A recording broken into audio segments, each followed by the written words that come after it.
everybody, and welcome back to my YouTube channel. This is Dr. Carmen Bryant, and you're listening to Overcoming Narcissist Abuse. Thank you guys for all the subscription. Thank you guys for all the comments. Thank you guys that you're finding something valuable in what I have to say. Hopefully, I have a fan blowing in the background, so hopefully it's not too loud and it doesn't drown out my voice as I'm talking. But so I'm doing a small series, just a little small series on the family dynamics of a narcissistic family. And we've been going through a few roles. We've already covered the golden child. We talked about the enabler. We haven't been in detail with the enabler, but I'm going to get to it. We talked about the golden child. We talked about the scapegoat yesterday. And today we're going to talk about the lost child. So what I want to do is recap on the scapegoat. So the scapegoat is the most abused child in the family. And the reason why the scapegoat is the most abused child in the family is because the scapegoat is usually the one that's not in compliance with the dysfunction in the family. They're the ones that don't have a problem with speaking out and keeping secrets. They don't keep secrets very well. So they speak out and they hate injustice. A scapegoat hates injustice. They hate to see people hurt. They hate to see people being abused. They hate injustice because they know where they come from and they have been abused.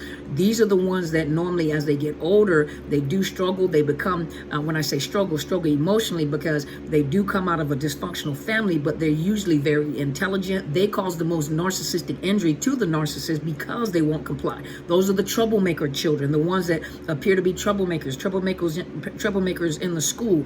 You know, those are the ones that want attention, need attention because they're not getting the attention. They're getting the wrong attention from the narcissist. So that narcissist will project all their insecurities, their everything that is foul about them, you know, everything that is ugly about them, everything that narcissist is, they project it on that scapegoat to make it appear as though it is the scapegoat, you know, the problem child in the family. And most people look at it because you're loud, you talk too much, you know, you just won't comply, you won't fit in the family, you won't fit in the roles like you're supposed to. And the enabler is always trying to get them to fit in their roles. So that scapegoat is the one that causes them the most problems because they just won't do right. They won't work with this family, this dysfunctional family, dysfunctional. There we go. I can't even get it out. But that scapegoat. So as they get older, they usually become pretty successful. They're very goal oriented. But a lot of times the problem is before they have healed, a lot of times they're pursuing good things with the wrong motive. A lot of times the motive is to prove their worth to the narcissistic parent. So all their life they spend achieving these wonderful things, but they never feel satisfied because they always feel like I have to prove something. You know, once they get their footing, once they get, you know, recover, once they understand who they are, these are the ones that you want in your court. These are the ones that are ride or die. These are the ones that once you get them as a friend and you gain their trust and they begin to understand what friendship is, what normalcy is, you know, how people operate, these are the ones you want in your court. They'll fight. And sometimes you have to catch them before they're healed because those are the ones that will fight. And what happens is they'll fight on your behalf because they remember the pain that they experienced. So they fight, and sometimes they get caught up in the fight, fighting for you because they're still fighting for themselves. So you have to watch it, you know, because a scapegoat usually has to recover. But once they recover, these are the ones that you want. These are the ones you want fighting for you. These are the ones you want on your side. These are the ones that are going to, you know, make sure that, hey, they're with you. They're motivators. You know, these are the ones that go after injustice. And they don't have a problem. Oftentimes, they don't have their whys because once they discover who they are, they don't have a problem coming up against that narcissist because they have strategy. They don't do it the way that you do it. You know, they know when to pull back. They know when to go forward. They know they cause the most narcissistic injury because once they discover who they are, the scapegoat is nothing to mess with. And don't think the golden children, you know, the golden child doesn't learn, you know, but oftentimes each different child and the role that they play, the golden child, the scapegoat, the lost child, the mascot, whatever, a lot of them do develop narcissistic personality disorder, but not all the time. You know, sometimes the golden child does recover, and sometimes the golden child loses their role as golden child and becomes a scapegoat. You know, so there is, you know, but that is the narcissist that assigns roles, how they want the roles to be, because they're dysfunctional. So today I wanted to talk about the lost child. And I feel really bad for the lost child because the lost child is in the midst of the dysfunction. They see all the horrible things that is going on. They see they see the trauma in the family. And so they try to stay tiny. They try to stay small. They try to stay hidden. These are the ones a lot of times that are severe introverts. They find pleasure in being by themselves, reading books, creating this imaginary world for themselves. And this is oftentimes how a lot of times narcissists are created, because once they get into their head, once they get into themselves, they don't know how to come back out. So their protection is to cover their emotions and go into this imaginary world. But isn't that what the narcissist is? But a lot of times that lost child is the most neglected child.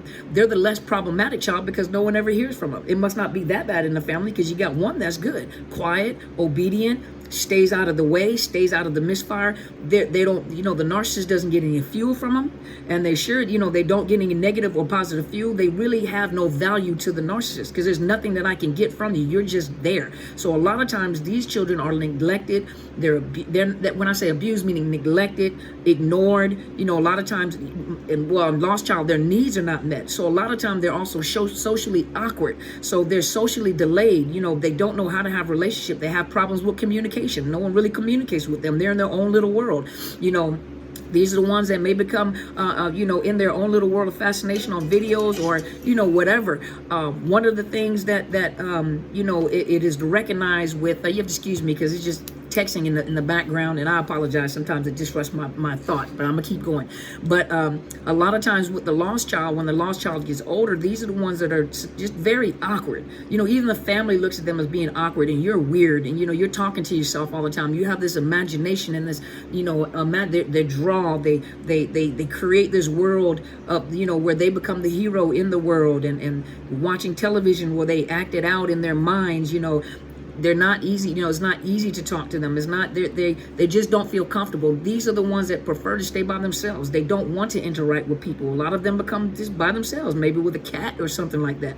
But I feel really sorry for the lost child because during the times that I used to work for Family Preservation Services through Child Protective Service. It wasn't through Child Protective Service, but Child Services. I worked as a family preservation service provider where I used to have to go into the homes and help parents to parent, to keep for avoiding losing their children, or for the children to be integrated back in when CPS has taken them out of the homes, and just to try to teach the parents how to parent. Sometimes I felt so sorry now that I know. I didn't know at the time that, the lost child, these are the ones that oftentimes were sent to school. Their clothes they have to kind of fend for themselves.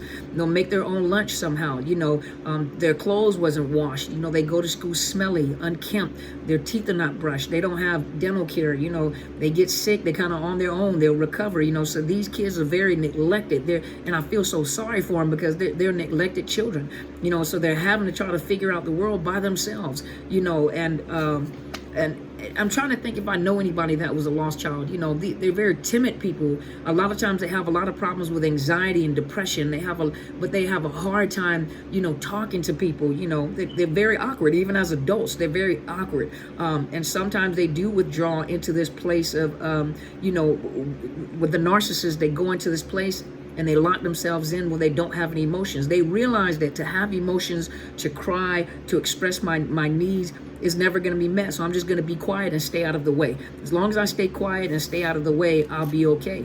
But a lot of times, in the, suicide, a lot of them are so depressed and anxious and so lost and alone. They're lonely children, or lonely adults. That a lot of times they do commit suicide, or sometimes you might find that they go commit homicide, But these are the lost children. Now, I didn't want to make the video too long because what more can we say about the lost child? They're lost children. They're hurt children. They're wounded children because they have been ignored. They're just there. They're a child there. You don't even know that they're there unless you go check on them. And oftentimes, the parent, the narcissistic parent, they don't go in there even to help them with homework or school supplies. Oftentimes they're missing school supplies. They're behind in school and no one is helping them. So thank God for the teachers out there that love students and recognize, children that are really neglected, and they do their best. So shout out to all those that are educators, that are in the kindergarten, elementary, high school, where you guys really have a heart for these children and you do whatever you can. You don't know the effect that you have on these children, educators. And I know right now we're in a time during the COVID where it's not that easy to be one-on-one contact, with the kids. And a lot of you are having to come up with creative ways to be online with these children, but set up a platform where sometimes you can check on them and just talk to them on a public platform. One of the teachers here in the state of Washington, my daughter goes to school and they set up a platform where they can talk to the students. So if they want to talk to them later on, some of them even went that far to talk to them at 10, 11 o'clock at night, you know, just to talk to them about the homework or just to interact with them because they really miss these children. So those of you that are educators, you know, one thing I want you to know is that you don't know the impact and the influence you have on these children. Sometimes when they come from these neglected homes and especially the lost child where no one is paying them any attention, when you pay attention to them, a lot of times you end up saving them. When you interact with them, when you take the time to listen to them, to hear what they have to say, or to teach them, you know, sometimes you end up being a parent where you teach them things that they're not learning, or you're teaching them how to speak up for themselves, or you're teaching them to come out of their shell. You know, a lot of times you have no idea what an impact you make on those kids. So I send a shout out to every single one of you educators, the ones that are teaching our children, the ones that love our babies, and you know, those of you that are hurt because you can't even interact and it's unsafe to interact with the kids. You know, do what you have to do because you have no idea in the years to come. A lot of times your name keeps coming up. They'll always say, I remember this one teacher that took the time. I remember this teacher. You have no idea what mark you make. Just like you guys say, you have no idea, you know, the influence you have on my life, Dr. C. I'm telling you, you have no idea what influence you have on these children, for those of you that are educators that care about these kids. And I thank you so much for what you guys do for those children, because that lost child is a lost and hurting child. And some of you guys were the lost child. Some of you guys don't even comment. Some of you lost children don't even comment on these videos because of the fact that you don't know how to interact. All you have to do is just say thank you. Say thank you, or just say, you know, that's me. And if you say that, I will respond to you. You know, thank you guys so much for trusting me. I'm really honored, and I thank you for allowing me into your heart, into your homes, and into your lives to talk to you. You know, that's a very sensitive topic because I've seen a lot in the world of child protective services, and some of these things are ugly, you know, is ugly. And, you know, and I feel for these children. And some of you, you came from these homes, and we are the results of that type of family dynamic. And so, you know, thank you guys so much for tuning in. That was a really tough topic because I remember seeing it in CPS. So I want you guys to know, those of you that identify as the lost child, I want you to know that this tribe is here for you. You don't have to be lost. You can communicate. We'll work with you. You know, we'll talk to you. You know, just make a little comment on here. Let us know, and we'll respond to you. You don't have to say a whole lot. You know, watch the videos and know that we're encouraging you to, and that we care for you. You know, I want you to know that, and that's coming from my heart to yours, okay? So I want you to know that we care about you and we're thinking about you. That's why I make these videos. That's why I don't mind coming on here, trying to hurry up, throw these eyelashes on to make sure that I talk to you guys, because in hopes that each video touches somebody's heart. In each video, it touches somebody's situation. And I thank you guys so much for the support and cheering me on, even when I'm tired. Thank you for cheering me on and keeping me doing what I do, because I'm passionate about what I do. And I thank you. So if you have not already, you know, I'm gonna do my little spiel. So those of you that want to get off, you can get off now. But if you haven't subscribed, please subscribe to my YouTube channel. Make sure it is Dr. Carmen Bryant, Overcoming Narcissist Abuse. Also, check out my mentor's YouTube channel. It is Helen Sadler, Destiny Helper. Make sure you check out hers. And I'm sorry, you guys. These eyelashes, it's time to get rid of them because they're just digging in my eyeballs. See, they're like big butterflies. Forgive me. I'm going to go change my eyeliner. I'm going to make them bigger. But anyway, sorry, I got caught off guard. But anyway, so you guys make sure you subscribe to my channel. Go check out hers, Helen Sadler, Destiny Helper. Make sure you go and subscribe and share. You know, those of you that are looking for coaching services, please don't hesitate in giving me a shout out on the email, and I will send you my prices, my rates.